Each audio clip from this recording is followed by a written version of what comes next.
mismo te me debes. ¿Qué deuda puede ser esa tan grande que una persona se deba a otra? Y claro, Pablo se está refiriendo, haciéndole una memoria a Filemón, de que Filemón conoció a Jesucristo a través del ministerio de Pablo. Así que Filemón, hermanos míos, era un convertido, hermanos míos, de Pablo. También Filemón era un ministro de Dios. Así que no solamente conoció el Evangelio a través, hermanos míos, del apóstol Pablo, sino que en el versículo 2 dice: y a la amada hermana Apia, la esposa de Filemón, y a Arquipo, nuestro compañero de milicia, y a la iglesia que está en su casa. Así que pone a Filemón en un escalafón de ministro. Y vemos aquí que Filemón tenía una iglesia en su casa, una obra de Dios en su casa. ¿Y dónde conoció Filemón a Jesucristo y a Pablo? Bueno, hermanos míos, en el libro de los Hechos, capítulo 19, la Biblia dice que Pablo predicó el Evangelio en la ciudad de Éfeso por más de 2 años. Y que alquiló una escuela de un hombre llamado Tirano. Y que allí por 2 años predicó la palabra de Dios. Leo el texto sagrado de Hechos capítulo 19.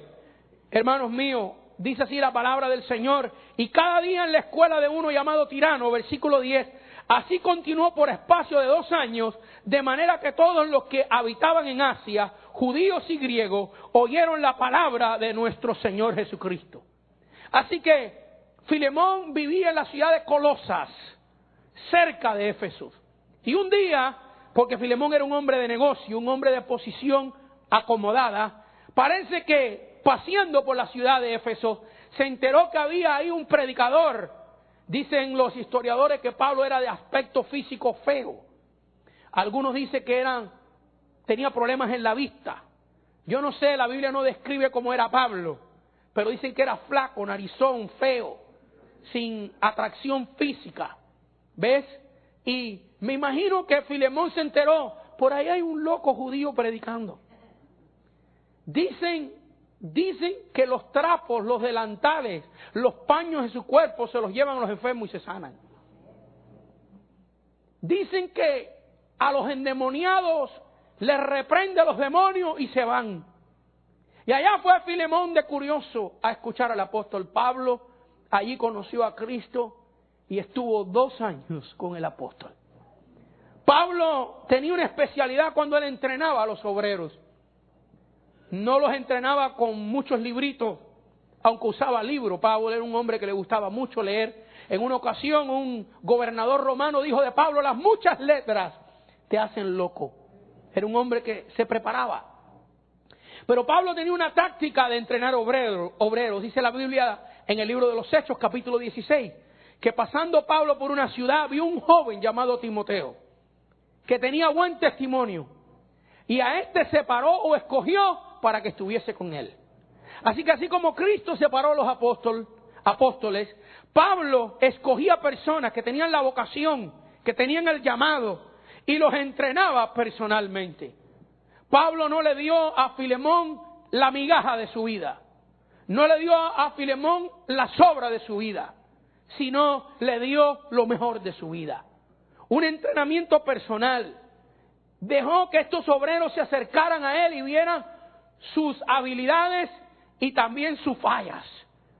Porque aunque parezca que no, aunque parezca que el ver las fallas de un hombre de Dios no tiene mérito, sí tiene mérito. Y le voy a explicar por qué. Y no estoy excusando de que nosotros los que predicamos el Evangelio debemos de vivir con ligerezas y con libertinajes. No, tenemos que ser hombres de Dios, que vivamos para la gloria de Dios. Pero ¿sabe qué? Por muy santo que seamos, por muy consagrado que seamos, fallas tenemos. Y es bueno que la gente las vea. ¿Sabes por qué? Porque tarde o temprano tú vas a tener alguna. Tarde o temprano tú vas a tener alguna. Por eso la Biblia juzga con tanta severidad a los que juzgan a otros. Con la medida que tú mides, con ese se te va a medir. No mires la paja del ojo del hermano. Mira primero la viga de la tuya. Saca la viga de tu ojo y después podrás sacar la paja del ojo del hermano. La Biblia nos exhorta a eso. Y por eso, hermanos míos, Pablo era un hombre muy bueno, un hombre muy consagrado, un hombre de Dios, pero un hombre lleno de defectos. Se veía eso en la Biblia. ¿Saben ustedes que Pablo algunas veces se enojaba? Eso está en la Biblia. Agarraba un enojo santo de eso tremendo. ¿Ves? ¿Y saben ustedes que Pablo tuvo dudas? Como todo ser humano tiene dudas. Y es bueno que tus hijos, mientras que tú vives la vida cristiana, vean lo que tú eres, con tus bendiciones, con tus atributos, pero también que vean tus fallas, porque el día de mañana cuando ellos los tengan, van a ver cómo tú las venciste. Van a ver cómo tú te enfrentaste a la vida y cómo tú pudiste lograr lo que tú deseabas a pesar de tus deficiencias. Pablo entrenaba así a los obreros. Filemón era uno de ellos. Y así aprendió de él por 2 años. Y ahora, hermanos míos, introduce la epístola de Filemón a otro personaje. Viene en el versículo 10 y dice: te ruego por mi hijo Onésimo, a quien engendré en mis prisiones. ¿Y quién es este Onésimo? Bueno, es obviamente a un hombre que conoció a Jesucristo a través del ministerio de Pablo. Dice la Biblia que lo engendró en sus prisiones. Así que vemos ahora que estando Pablo preso, este personaje llamado Onésimo conoce a Cristo. ¿Y qué relación tiene Onésimo con Filemón? El versículo 18 y 19 dice, y si en algo te dañó o te debe, ponlo a mi cuenta.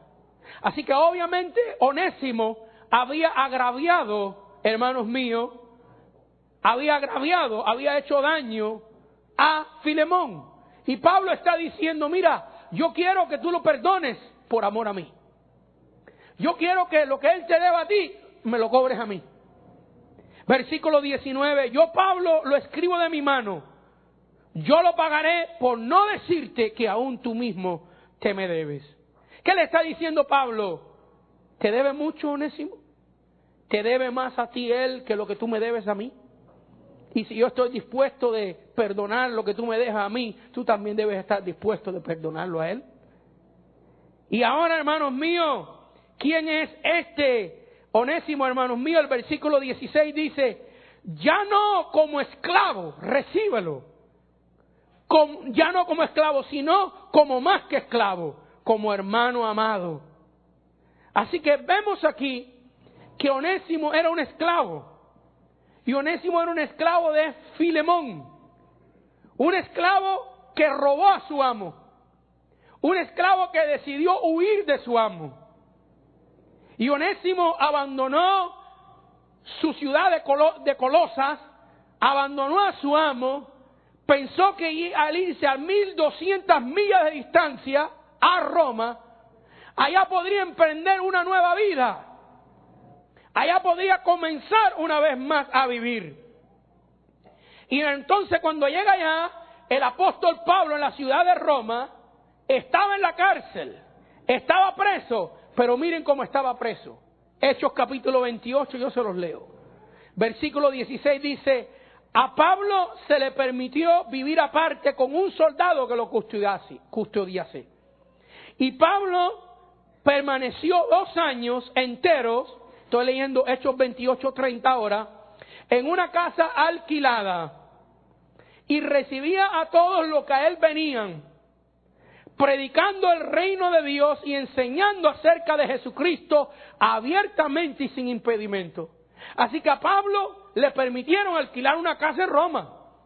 Y por 2 años en esta casa alquilada venían judíos, venían griegos, venían todos. Y ahí se acercó Onésimo.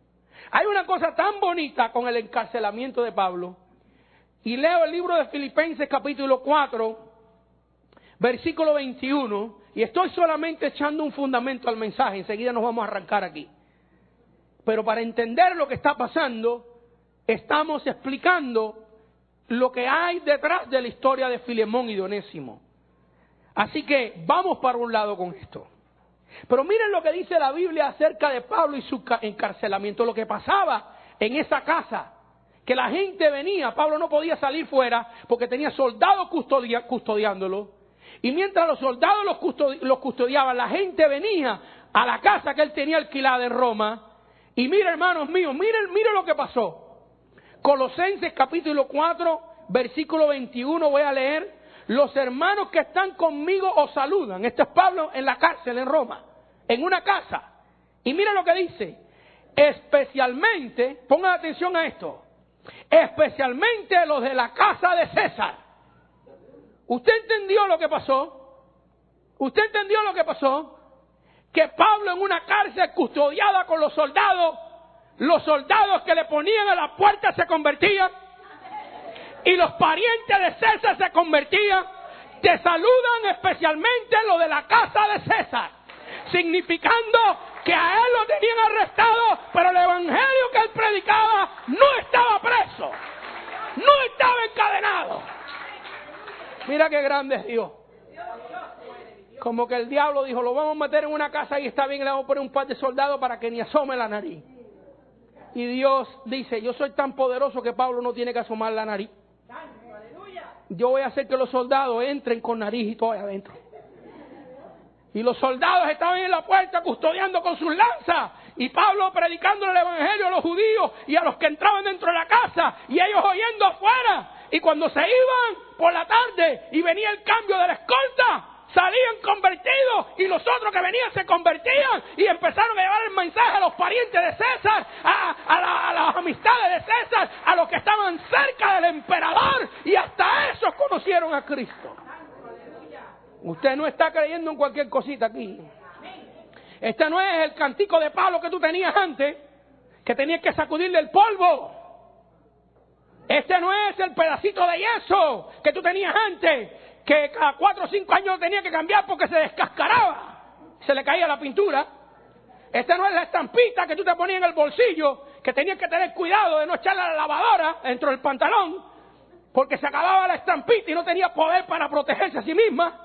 Estamos hablando de un Cristo vivo, de un Cristo que resucitó entre los muertos, de un Cristo que tiene poder, de una palabra que cambia los corazones y cambia las vidas.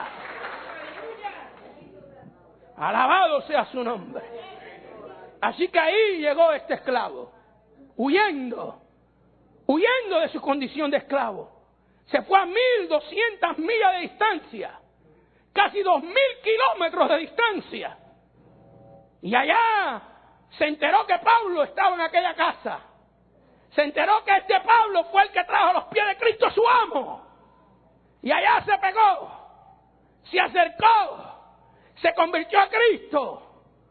Obviamente Pablo lo tomó bajo sus alas, porque si Onésimo se hubiera convertido hipócritamente, Pablo no hubiera invertido tiempo en él. Pablo no era un novato. En la epístola de Filemón le dice a su amigo, a su compañero Filemón, que él está anciano. Versículo 9, más bien te ruego por amor, siendo como soy, Pablo, ya anciano. Ya era un veterano en la obra de Dios. Y él agarra a este joven para entrenarlo en el ministerio, porque ve vocación genuina, ve un toque genuino en él, y le dedica tiempo para entrenarlo en la palabra de Dios. Y quisiéramos entrar en algunos puntos muy importantes de este mensaje, porque aunque esto es una epístola que parece personal, así sencillita, de solamente 25 versículos, es una epístola que está llena de mensajes de Dios. Y una de las primeras cosas que vemos aquí es que no se puede huir del pecado. No se puede huir del pecado. Vemos esta idea en la vida de Onésimo. Onésimo era esclavo. Y entonces él pensó, le robo las joyas a mi ama Apia. Le robo el dinero a Filemón. Me monto en un barco y me voy 1.200 millas de distancia. Me voy a la ciudad más grande del mundo. Me camuflajeo con la gente. Me escondo y seré libre. Pero vemos que aunque se fue a 1.200 millas de distancia, allí todavía seguía siendo esclavo. ¿Saben por qué seguía siendo esclavo? Porque la ciudad de Colosa, la ciudad donde vivía Filemón, era una ciudad del reino romano. Y la ciudad de Roma era una ciudad del reino romano. Así que aunque se había ido lejos, todavía estaba dentro del imperio romano. Y las leyes que aplicaban en Colosas son las leyes que aplicaban en Roma. Y por eso el pecador no puede huir del pecado. Porque el pecado es una condición espiritual. El pecado no es una condición de situación física. Por eso el pecado es una condición del alma del hombre. Y si tú te vas para China, sigues siendo pecador. Y si tú te vas para el Polo Norte y te vistes con un traje de esos de oso polares blancos y te tapas la cabeza y te echas betún negro en la cara para que no te conozcan, el hombre puede ser que no te conozca, pero el pecado es algo que tiene que ver con Dios, y Él conoce tu alma y conoce tu vida, y aunque te esconda debajo de una piedra, seguirás siendo pecador. No puedes cambiar la condición de pecado. Así que vemos que Filemón, hermanos míos, se fue huyendo, pensando que si cambiaba su ambiente, que si cambiaba las personas a su alrededor, entonces su condición de pecador iba a mermar, cambiar. Pero se da de cuenta que cuando llega a Roma todavía sigue siendo tan esclavo como era en Colosas. Y ahora tiene que vivir una vida escondiéndose, tapándose, huyendo. Y hermanos míos, vemos, hermanos míos, en la palabra de Dios, que la única manera de librarse de una condición de pecado es confrontando el pecado. No hay otra. Fíjense que en el momento que Onésimo decide regresar, él decide confrontar su situación de esclavo.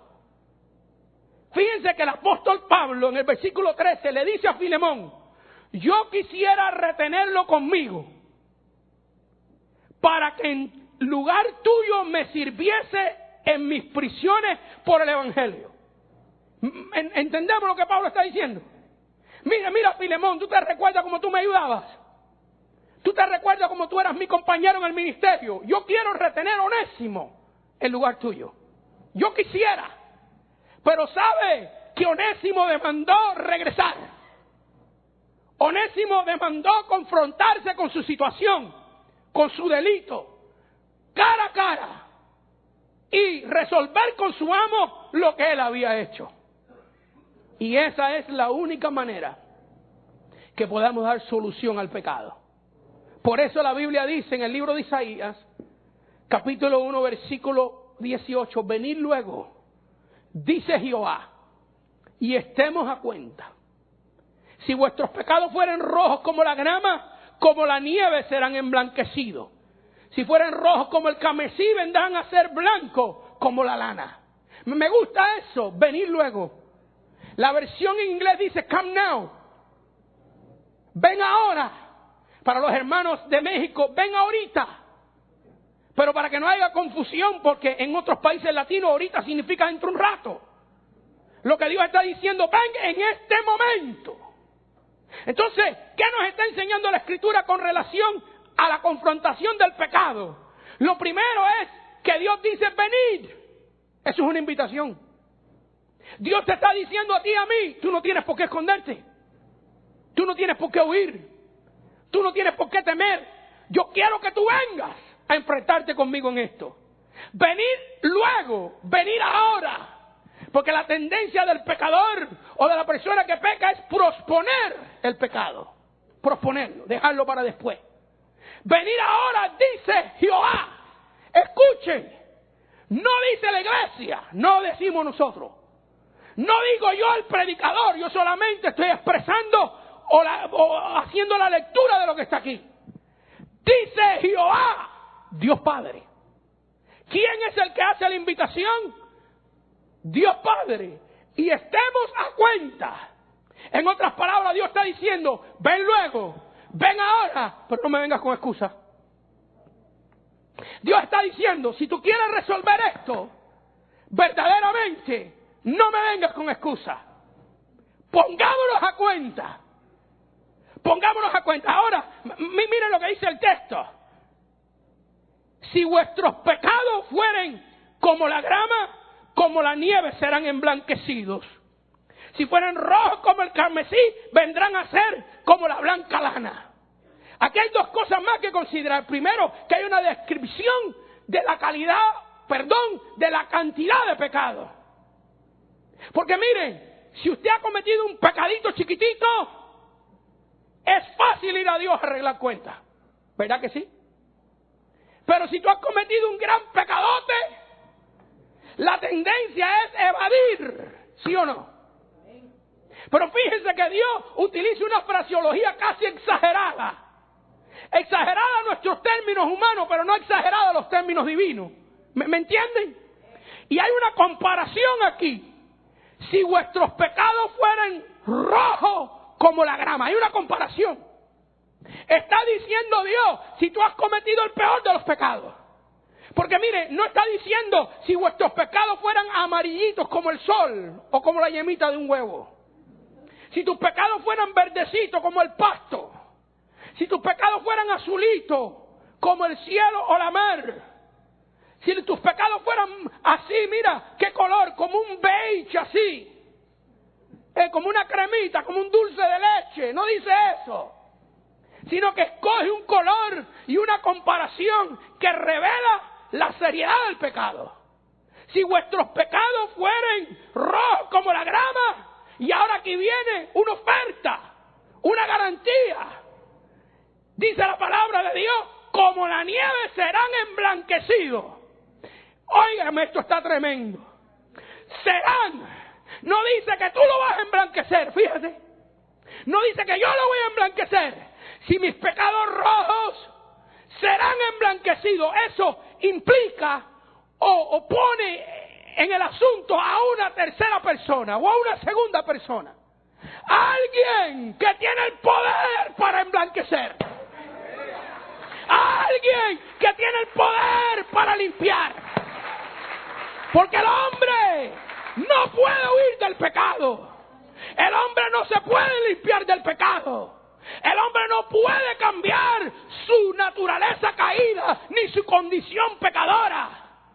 Pero sí podemos ir a Dios.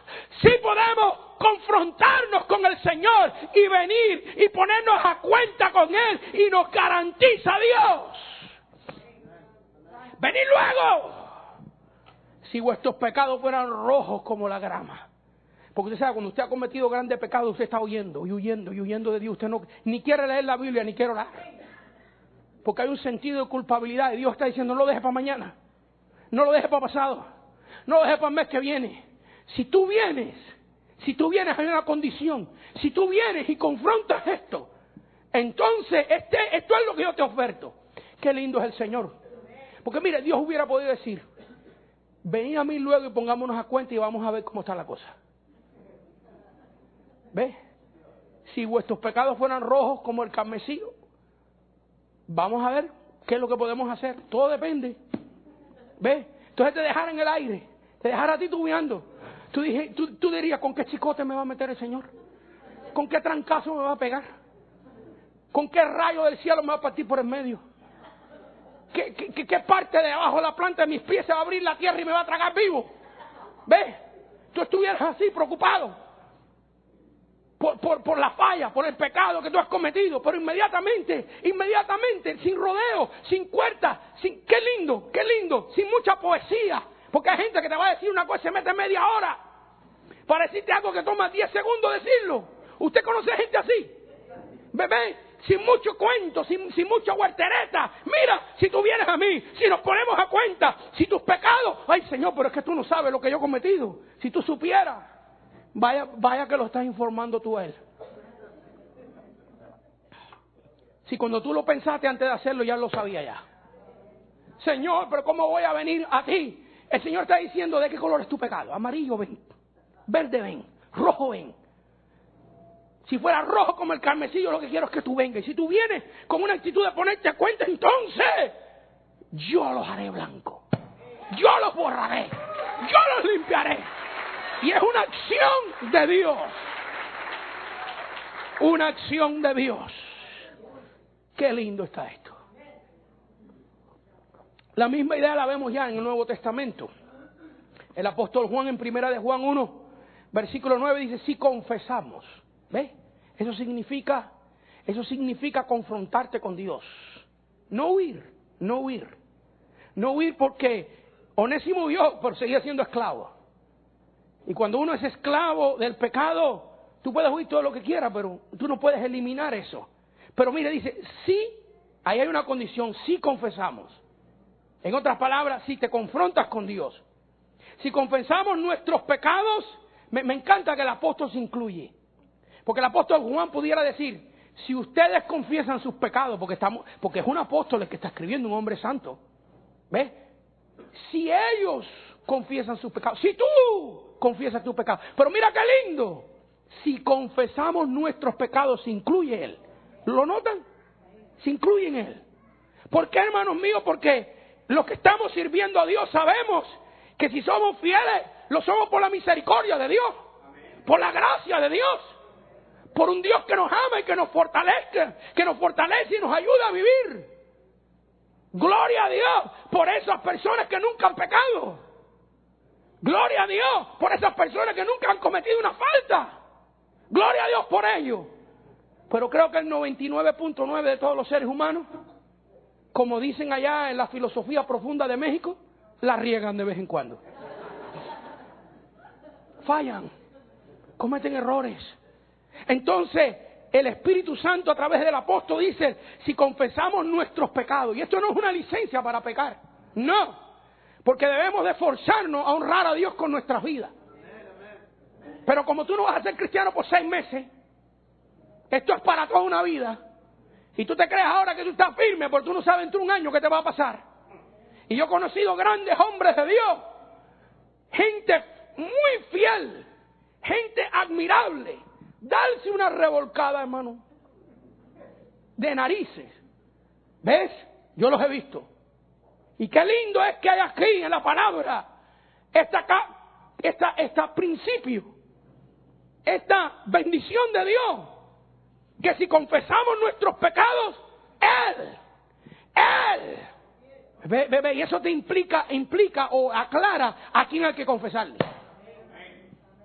¿Ves? Porque, por ejemplo, si usted es un hombre y usted comete adulterio y usted engaña a su esposa, ahora hay que confesar ese pecado. ¿A quién vamos a confesar ese pecado? ¿A quién usted va a confesar ese pecado? Primeramente a Dios. Primeramente a Dios. Porque usted ha pecado contra Dios. Segundo, usted tiene que confesarle su pecado a su esposa, porque agredió a esa persona. Pero usted no tiene que confesárselo más nadie. Porque el enemigo pone un espíritu de culpabilidad en la persona. ¿Ves? Y los pecados que tú cometes son asunto de Dios y asunto de la persona con la cual o tú agrediste, pero no son asunto de más nadie. ¿Ves? Si confesamos nuestros pecados, ¿a quién hay que confesárselo? A Dios. ¿A quién hay que confesarle un pecado si usted le robó algo a alguien y esa persona no sabe? Mira, Dios santo, yo le robé. Y venir esa persona, mira, aquí traigo lo que te lo tomé, te lo robé, aquí está, te lo devuelvo. Y si quieres, si necesitas intereses, te pago los intereses también. Y tú estás confesando el pecado de la persona que hiciste. Pero tú no tienes que sacar una cláusula en el periódico. Tú no tienes que pararte, hermanos míos, públicamente en la esquina con una trompeta y pregonar. O ponerte un cartelito aquí en el cuello que diga, yo soy ladrón, yo soy ladrón, yo soy ladrón. Porque tu confesión involucra solamente a las personas afectadas. Sobre todo Dios. Si confesamos nuestros pecados, Él es fiel. Porque cuando tú agrades a Dios, cuando tú pecas contra Dios, lo que más te siembra el diablo es que Dios no te perdona, que Dios no te limpia. Pero aquí hay una garantía. Esta no es una oferta de Juan ni de la iglesia, es una oferta de Dios. ¿Y que está diciendo Dios? Yo soy fiel. Sí, porque hay gente que te promete 1.000.000 de cosas, pero no te cumple nada. ¿Tú tienes ganas de oír promesas? Vete a un dealer de carro, para que tú veas cuántas cosas te prometen. Si hay un día de eso que tú estás deprimido y tú quieres oír promesas, vete a un dealer de carro, a una agencia de carro que venden automóviles y usted ve cuántas cosas te van a prometer. Y tú compras el automóvil y a la semana regresas, ni estás vendedor ni el dueño de la fábrica y eso no encuentras a nadie ahí. Si tienes un problema con el automóvil. Pero el que está prometiendo aquí es fiel. ¿Qué está diciendo Dios? Esta promesa no es falsa. Eso está diciendo Dios. Porque el que ha pecado, el que ha ofendido, el que ha agredido a Dios, lo primero que siente es que Dios le va a rechazar. Que Dios no va a aceptar el arrepentimiento. Que Dios no va a aceptar la reparación. Él es fiel y justo para perdonar nuestros pecados y limpiarnos de toda maldad. Quien da gloria al nombre del Señor.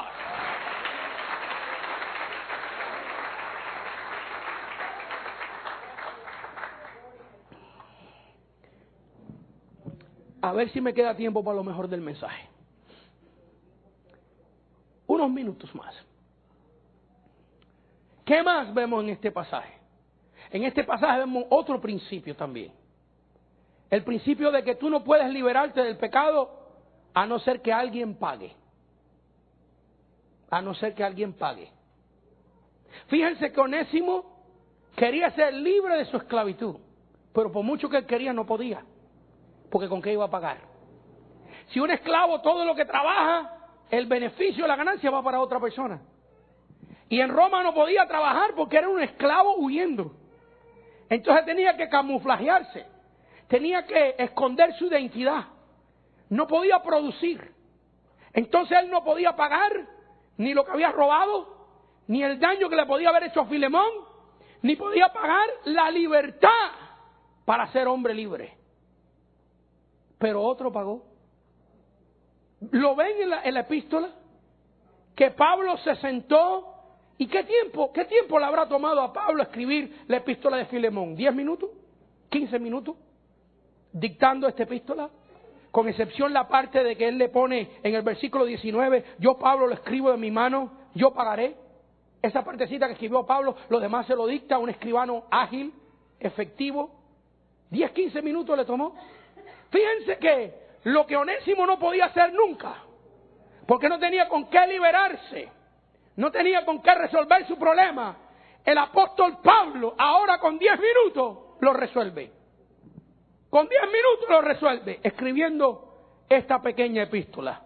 Y esto nos enseña el principio de que el hombre que está en pecado, el hombre que es esclavo, no puede liberarse hasta que alguien pague por él. Alguien pague por él. Pablo fue el que pagó por la libertad de este esclavo de Onésimo. Si Pablo no escribe la carta, si Pablo no intercede, Onésimo nunca hubiera sido libre. ¿Qué tipología, qué representación tan importante esta de Cristo y nosotros? Porque el hombre pecador no puede pagar por sus pecados, ni puede ser libre de sus pecados. Tiene que alguien pagar. Y Cristo es el que pagó por nuestros pecados. Cristo pagó por nuestros pecados. Miren, hermano, miren, a ver, ¿cómo llevamos este mensaje a una conclusión? Habían leyes en Roma con relación a un esclavo que huía. Hay veces cuando nosotros vemos un documental o algo historial de Roma, pensamos que en aquellos tiempos una persona agarraba a otro así por la oreja y le decía, tú eres mi esclavo y ya está. No, eso no era así. La esclavitud era una institución, una industria legislada con leyes, con normas. Y las leyes más severas que existían para los esclavos que huían de su amo. Eso era mortal. El dueño, cuando agarraba a su esclavo, tenía derecho a matarlo. Una de las maneras que los mataban, los crucificaban. Otra manera, lo metían en chapapote, en brea negra, y los quemaban vivos en la plaza del pueblo, como ejemplo para que los demás esclavos no hubieran. Otros le cortaban los dedos, le cortaban la lengua, le hacían torturas horrendas. Pero por ley romana, la mínima sentencia para un esclavo que huía de su amo, obligatoria, era marcar al esclavo con un hierro caliente en la frente con la palabra esclavo, para que donde quiera que ese hombre llegara se supiera que era un esclavo que había huido de su amo. Hay una terminología en castellano que describe a los esclavos que huían de su amo. Es la terminología cimarrón. un esclavo cimarrón, un esclavo que huye de su amo. Y ahora este hombre tenía que vivir el resto de su vida por ley con esa marca aquí, a no ser que aconteciera algo. De la única manera que un esclavo que huía de su amo se libraba de la sentencia de la ley era que alguien lo comprara y lo declarara libre. Porque ahí cambiaba su estatus de esclavo a ciudadano romano. Y ya no era esclavo, ahora era un ciudadano romano. Y eso es precisamente lo que el apóstol Pablo está pidiendo de Filemón con Onésimo. Le está diciendo, recíbalo, pero ya no como esclavo, ¿lo notaron?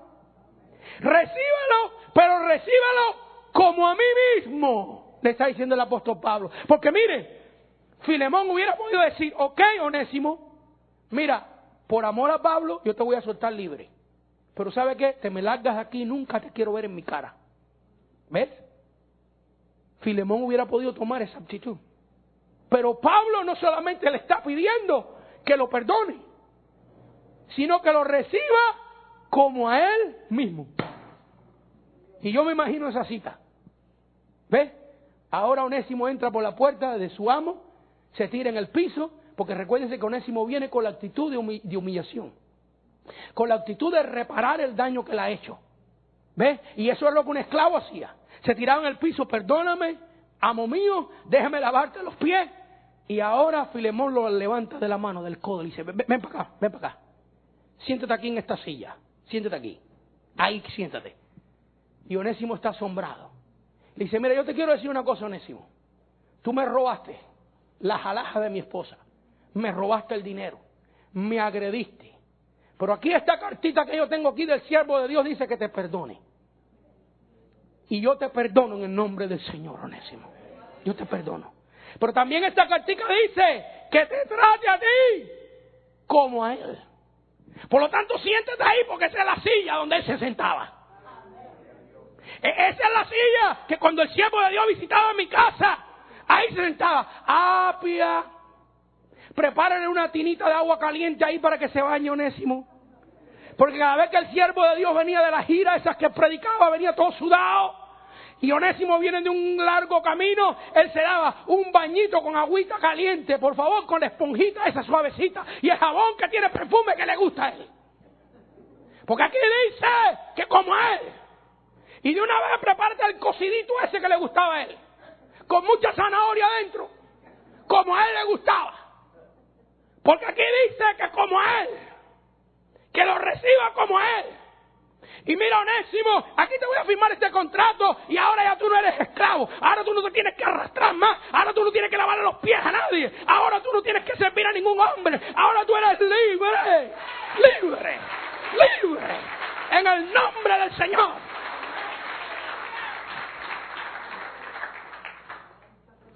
Qué cuadro más precioso de la salvación de nuestra alma. Porque esto es un cuadro de cuando tú vienes a Cristo. De cuando yo vengo a Cristo. ¿Ves? Y tú estás ahí delante de Dios. Pero en la Biblia dice que estás en el trono de la presencia del Señor. Físicamente estás aquí, pero tu alma está delante de Dios. Y tu alma está ahí delante de Dios, pero tiene un abogado. Uno que ha pagado por ti. Y el Padre está en el trono, demandando sentencia. La ley demanda que el pecador pague. Pero ahora se oye la voz de Cristo, que le dice, Padre, es verdad que este es un pecador. Ella es una pecadora. Vil pecador, vil pecadora. Padre, es verdad que no se merece que tú la recibas, que tú la perdones, porque es esclavo del pecado. Pero Padre, yo te pido que mires al Calvario, que mires lo que yo pagué, y lo que esa te debe, lo que ese te debe, ponlo a mi cuenta. Yo lo pago.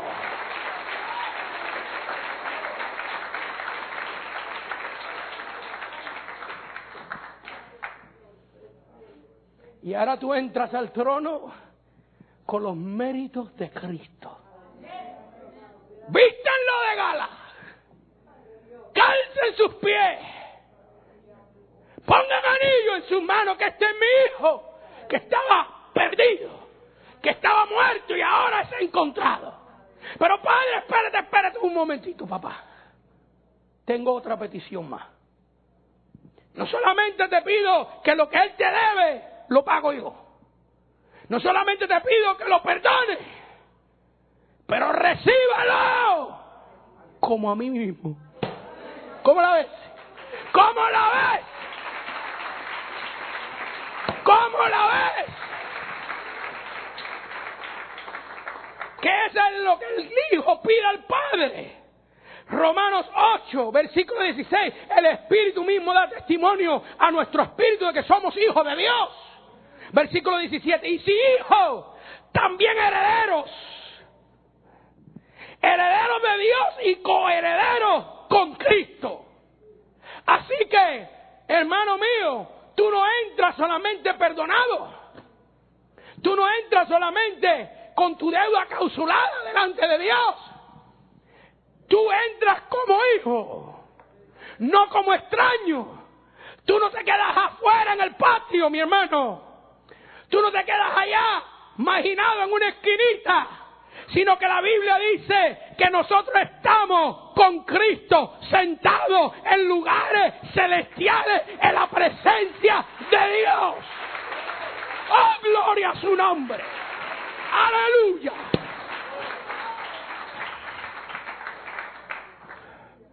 Y por eso es que estamos en la presencia del Padre.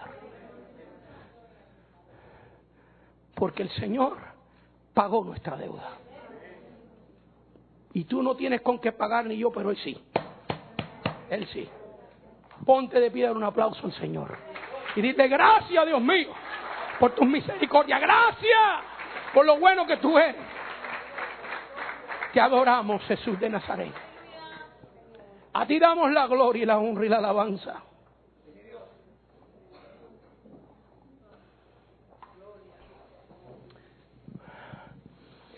Porque para siempre son tus misericordias.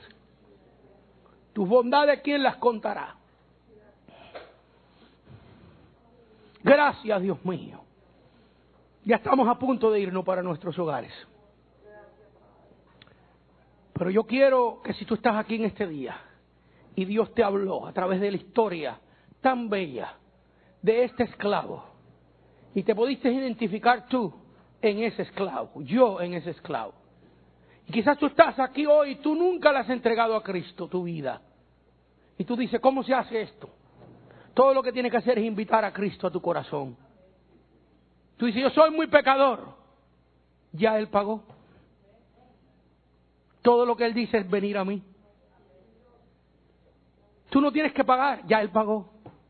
El requisito no es que tú pagues, porque sabe que tú no puedes pagar. El requisito es venir y confrontar tu necesidad, tu desobediencia, lo que sea, delante de Dios. Ese es el requisito que Él ha puesto. Y si tú estás aquí y nunca le entregaste tu vida a Cristo, yo quiero hacer una oración contigo, para que tú le entregues hoy tu vida al Señor. Es una oración para entregarte no a esta iglesia, sino a Jesucristo. ¿Quieres hacerlo? Muy bien, cerremos nuestros ojos, inclinemos nuestra cabeza en reverencia a Dios. Y ahí en tu corazón, nadie te tiene que oír, porque Dios te está oyendo. Repite en tu corazón esta oración si te quieres entregar a Cristo hoy. Y dile así: Jesucristo, yo reconozco hoy que soy un pecador y te pido perdón por mis pecados. Jesucristo, yo te entrego mi vida. Yo te entrego mi corazón. Señor, por favor, perdóname. Límpiame con tu sangre, díselo. Señor, entra en mi corazón y lléname de tu Espíritu Santo. Díselo.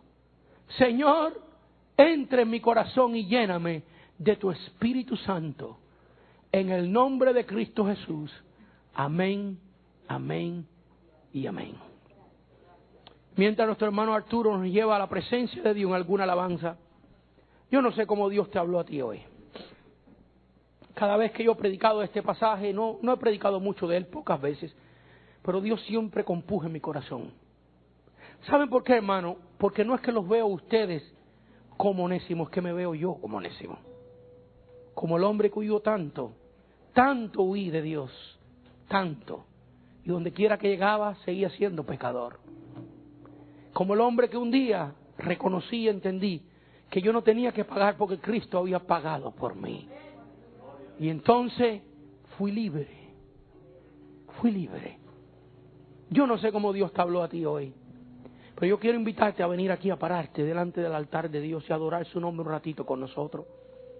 Si tú te has sentido ministrado, ven a darle gracias al Señor. Si tienes una petición especial, una necesidad, un problema en tu casa, en tu hogar, de tu salud, de tu vida, pasa en este mismo momento aquí al frente. Preséntate delante del trono de Dios. No te cohibas, para eso estamos aquí. ¿Para qué hemos venido aquí? Yo doy gracias a Dios, mi esposa que pasa al altar.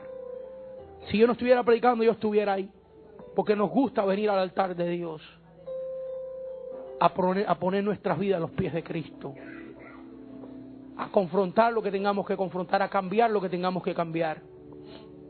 Si tú te entregaste a Cristo y hiciste esa oración conmigo, de sincero corazón,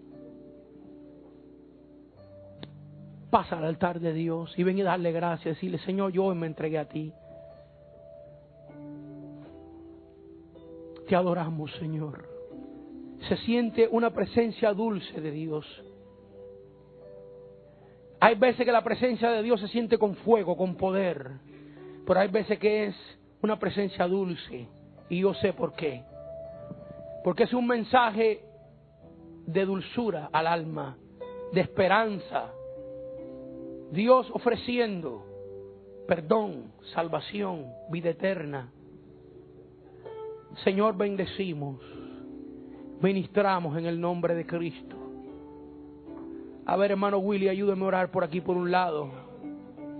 Pastor Moreno, Pastora Reina, vénganse para acá, ayúdenme a orar. Yo quiero que ustedes siempre se sientan libres aquí de ser intercesores, ser parte. Aleluya.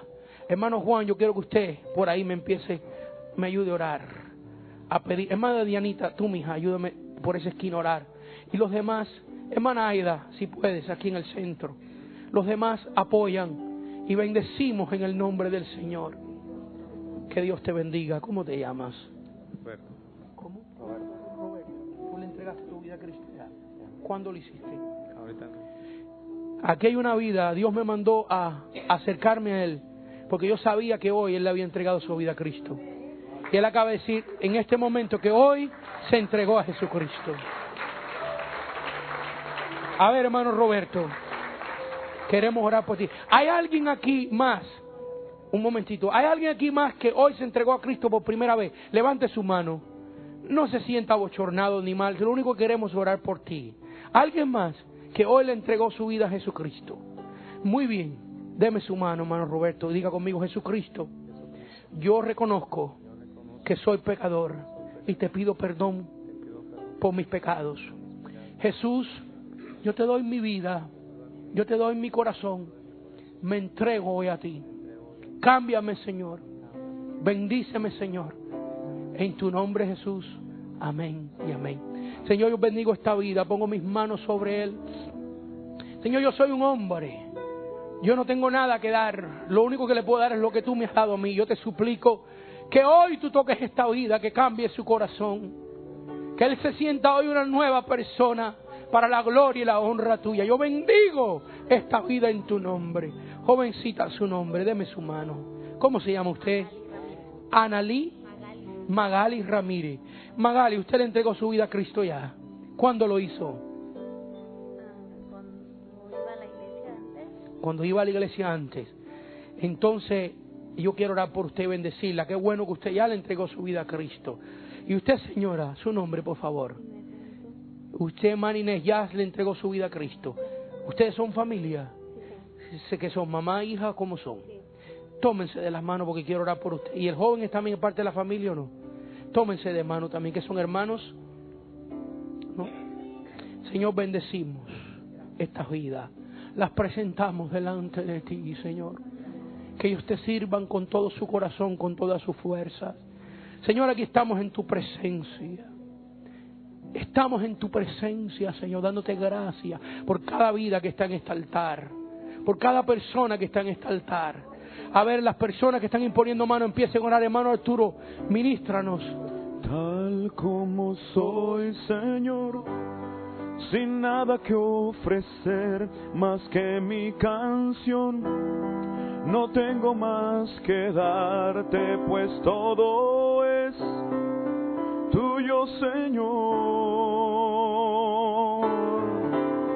Bendecimos, Señor. Tal Bendecimos como en tu soy, nombre. Señor, Ministramos en el poder del Espíritu Santo. más que el corazón. Ministramos en tu nombre, Señor. Me rindo todo Toca las vidas, a ti, toca los tómame, corazones. Señor, Señor, que fluya tu tal presencia, como soy. que fluya tu poder. Acéptame Sana, como ofrenda de amor. sana, Señor, las heridas. Como un sacrificio Sana con tu gloria y con tu honor. presencia. Grato perfume, yo quiero ser. Sana, Señor. Muévate con poder, con gloria. Bendice. Acéptame. Mira las vidas que están aquí. ofrenda de amor. Escucha los ruegos. Como un sacrificio. Escucha el clamor. agradable en tu honor. Escucha las peticiones, Grato Señor. perfume. Y toca, yo Señor, quiero ser, para la gloria de tu Señor. santo nombre. Bendice a nuestro hermano, Señor. Bendice, Señor. Bendice esta jovencita. Bendice. Bendice esta vida, Señor. Bendícelo. Señor, bendecimos en tu nombre. Bendecimos en el nombre de Jesús de Nazaret. Ponemos nuestras manos y ministramos en el nombre de Cristo. Y damos gracias por tu presencia, por tu Espíritu Santo, por tu perdón, por tu bondad, Señor, por tu misericordia que son para siempre. Oh, gloria a tu nombre. Gloria a tu nombre, Señor. Gloria. Gloria a tu nombre. Bendecimos, Señor. Gracias, Señor. Tal como soy, Sí, Señor, tal como soy. Sin nada Sin que nada ofrecer más que que tu mi amor. canción. No tengo más que darte, pues todo es tuyo. Señor. Todo es tuyo, Señor. Sí, por favor. Tal como soy, Señor. Sin nada que entregar, Sin nada más que que te el pueda entregar, corazón. más que mi corazón. Me rindo todo Me a rindo ti. todo a ti. Tómame, Señor. Tómame. Tal como soy, Señor. Sí. Acéptame como ofrenda de amor, como un sacrificio agradable, honor, grato perfume. Sí. Yo quiero ser, Señor. Grato a ti. Quiero ser, Señor. Acéptame como ofrenda de amor, como un sacrificio agradable en tu honor. Grato perfume, yo quiero ser, Señor. Oh, sí te adoramos. Acéptame como Acéptame. ofrenda de amor. Bendigo en tu nombre. Como un sacrificio En el nombre de Jesús de Nazaret. en tu honor. Sí, Grato perfume, yo quiero ser, Señor. Señor, gracias por este día. Gracias por las personas que tú has traído a este lugar. Gracias, Señor, por tu presencia. Y gracias por tu bella palabra que nos enseñas cosas tan lindas y preciosas. Y a ti damos la gloria y la honra en el nombre de Cristo. Amén, amén y amén. Que Dios les bendiga. Que tengan buen día, hermano. Que la paz de Dios sea con usted. De amor, como un sacrificio agradable en tu honor. Grato perfume, yo quiero ser, Señor. Acéptame como ofrenda de amor, como un sacrificio agradable en tu honor. Grato perfume, yo quiero ser, Señor. Grato perfume, yo quiero ser, Señor. Grato perfume, yo quiero ser, Señor.